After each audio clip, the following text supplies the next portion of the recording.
What's up? Welcome back to my channel.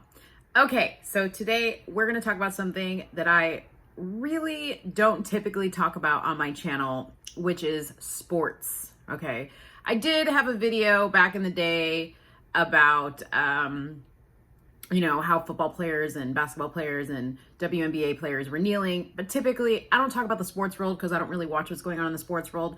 But I saw something yesterday that showed up on my Twitter feed, and I looked into it and I was like, I gotta talk about this. I gotta talk about this because I have an opinion about it. And y'all know when I have an opinion, I like to talk.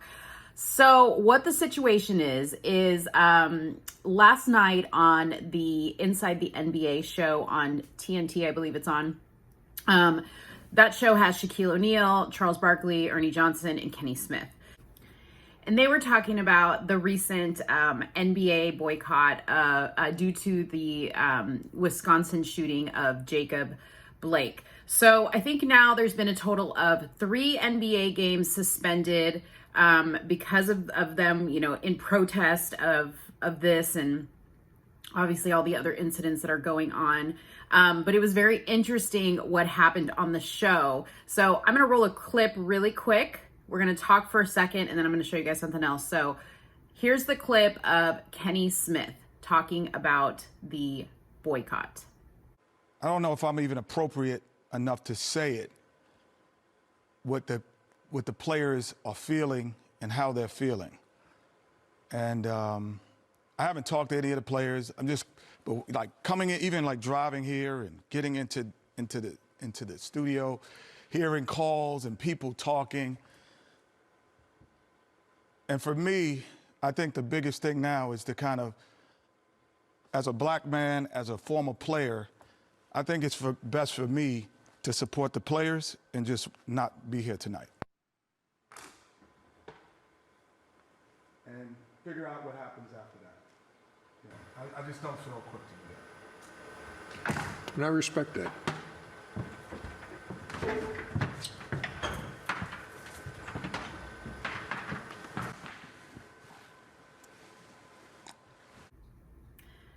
Okay, so as you can see, he really didn't have much to say in the way of words. He chose to basically express his thoughts about what is going on in support of the basketball players, in support of the NBA, by walking off the set of Inside the NBA himself.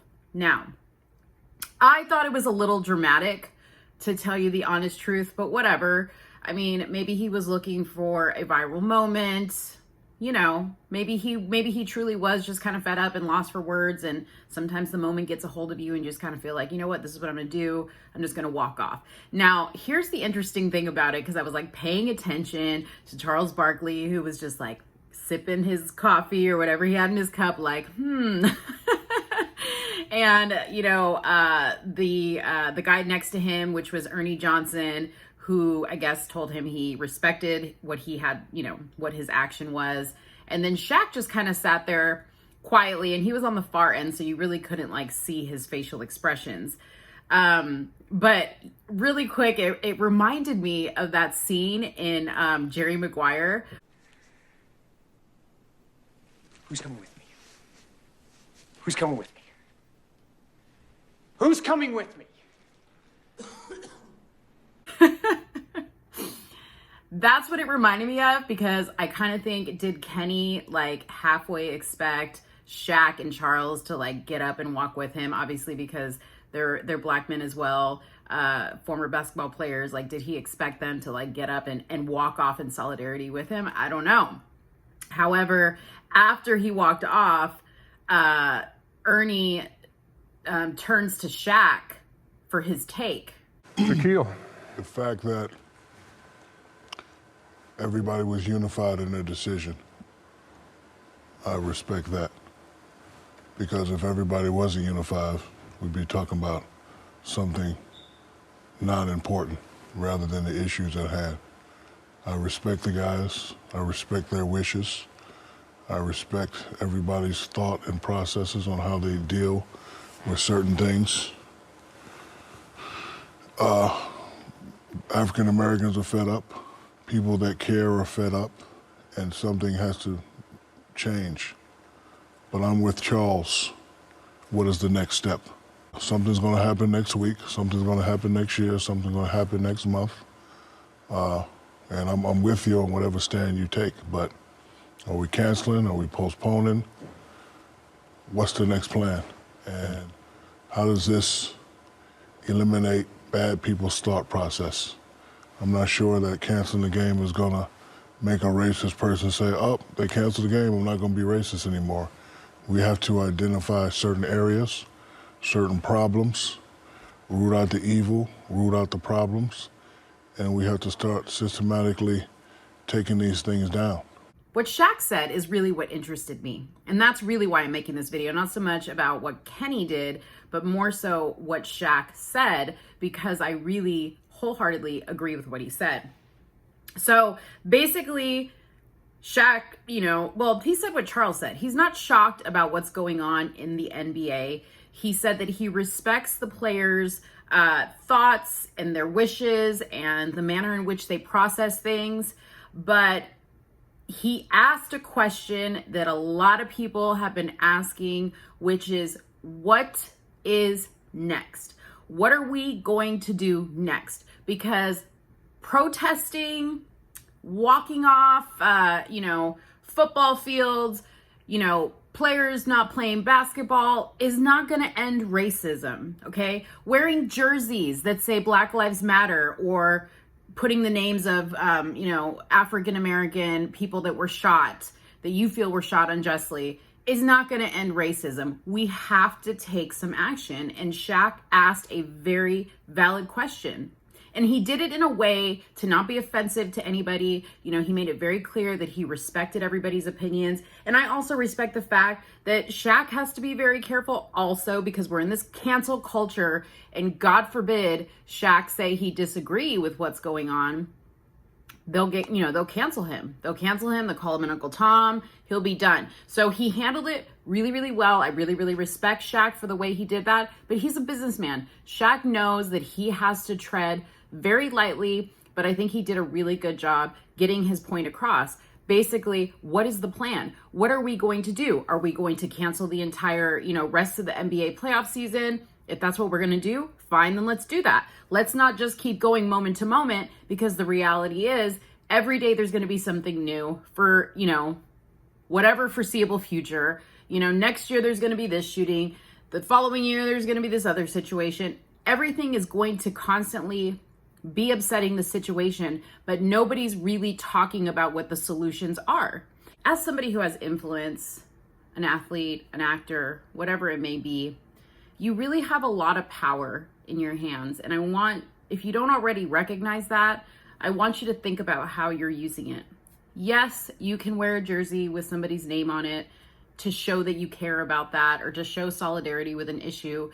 Yes, you can walk off the job, okay, when you don't like what you're seeing in the world. But think about all the things that you could be doing to help the current situation. Can you imagine if the athletes that play professional sports, and I'm just taking athletes as an example because there's other people that can also do the same thing, like influencers and celebrities, if they used their voice and their platform to say, hey guys, let's talk about this issue. We all agree that what is going on is very disheartening, is very sad to see, but let's all talk. Let's stop the fighting. Let's stop the looting. And stop representing organizations like BLM that are not good organizations. Come up with another slogan to support the Black community, because BLM just is tainted with blood now. It's too volatile to use as your slogan, and there needs to be something else that can come up and be more inclusive of everybody and really represent what we're trying to accomplish here. But I find it really, really sad that these athletes continue to use the platform that God has given them to really do nothing. You know what I mean? The average person, okay? You want to know why you don't hear about average, people walking off the job in solidarity with the NBA or with Black Lives Matter because their job doesn't pay them when they don't show up, or their job doesn't pay them when they don't perform. These NBA players are getting paid regardless. So it really is a slap in the face, you know, for them to do this when the average person cannot do this. And I know that, you know, some people are going to say, well, they're doing this for the average person that can't do it. You know what? God gave you a gift to play sports and entertain people. Use that. That's how you can fight back. You can bring just a little bit of glimmer of escape or hope to people just by doing what God gave you the natural talent to do. You know, with everything going on in the world, just go play your sport, do what you're good at, allow people to come home, sit down and disconnect and watch something other than people killing and destroying, you know, each other. At least do that. At the very least do that. The other thing that breaks my heart is I see kids who, you know, play sports, little kids who play sports, or high school students who play sports, who had a dream of playing professional sports, and you guys are throwing what you have down the drain for nothing. That's not accomplishing anything. And these kids are who would look up to you otherwise are looking and going, am I ever going to get to play sports? Will I ever get to play professional football in front of a crowd? Yes, there are bad characters. There are bad police officers. There are racist people in this world. That's always going to exist. You can't get rid of that, okay? But the fact of the matter is, and we really have to start being honest with ourselves, is that there are people who are making bad decisions in their life, which is leading them to moments that create other bad moments in their life. I know people don't want to hear that, okay? But beyond understanding that part, we have to also look at what causes people to make these decisions in their life, okay? Is it a lack of understanding, a lack of knowledge, a lack of a two-parent household, a mother and a father? We have to understand that a mother serves one purpose and a father serves another, and the two are very important. That is the way God intended it to be, and it's for a reason. And I don't know, you know, Jacob's or Brianna's or George or, you know, Philando Castile or Trayvon Martin. I don't know what their situation is as far as how they were raised, but I'm willing to put money on the fact that a lot of these people, or the majority of these people, probably didn't have very stable homes growing up. And that has been a known problem in the Black community. It's also a known problem in other ethnicities, households as well. It's not just a Black community issue, but it is more prominent in the Black community. I know in my community, in the Hispanic community, family is extremely important. Mother, father is extremely important. When you grow up Catholic, divorce is not really an option. You know, so you stick it out really in good times and bad till the end if you have to, you know, but kids and family are very, very important, okay? But I'm digressing from the issue that I really, really appreciated Shaq saying that, but I really wish people would now take the next step, because we're not getting anywhere with destroying one another. We're not getting anywhere by, you know, tearing each other down verbally, you know, pointing fingers. We're not getting anywhere by doing that. So the question is, how do we go forward? How do we move forward? How do we do something new? Because what we're doing is not working. It isn't working. It's destructing. It's destroying everything. It's destroying our mental states. It's destroying our communities. It's destroying our, you know, ability to provide for our families. And it really just has to end. So I want to know what your thoughts are. Please drop a comment in the box below. Share this video, subscribe to my channel, and I'll be back here with another video very shortly. Thank you guys so much and have a great day. Bye-bye.